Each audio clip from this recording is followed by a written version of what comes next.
I couldn't disagree with you more. I mean, we're talking about a culture who have used these sorts of things for a great deal, for a considerable length of time.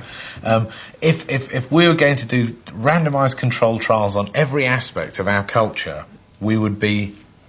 We would ban alcohol, we'd ban nicotine. It wouldn't be just alcohol and nicotine. But I agree with John that we function within this culture and we have to abide by the rules and controls which operate in this culture.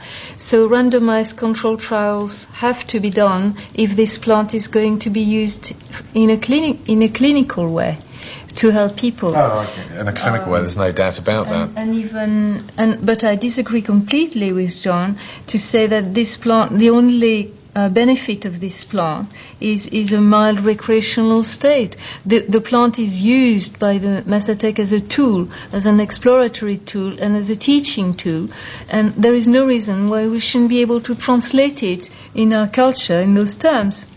You're right in one sense. That's probably all right in that culture and they see the benefit. But I'm not sure that in our society that will be a benefit. And we don't know what the risk is. I would want to know what the risks are. So the obvious question that we've been living with for the last 24 hours, why is this plant thought to be sacred? Well, I think it comes down to it has a compound that interferes with our brain.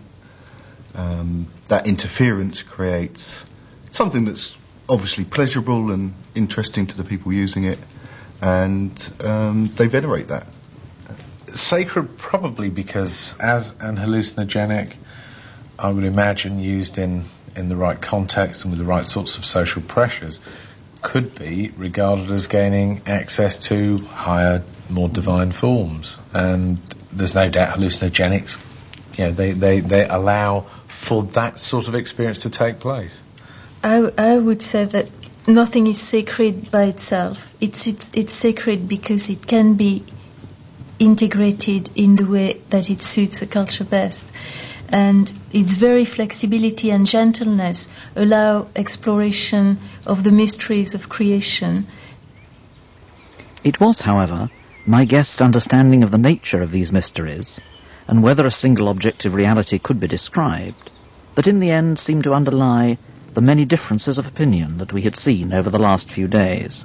I suppose as a reductionist, scientist, I find it very difficult, but it's obviously a valid worldview, as it were, that there is a cosmos, and is there something else? Is there something more than the nuts and bolts of, the biochemistry, the cells in our brain, everything like that? And I don't think there is.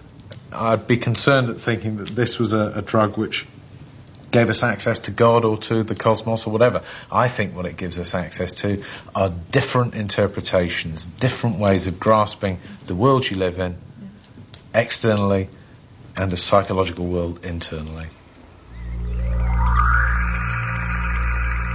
Salvia is said to give access to hidden knowledge, and although we still didn't know about any possible long-term dangers, I felt that we'd all gained insight into the plant itself during the experiment.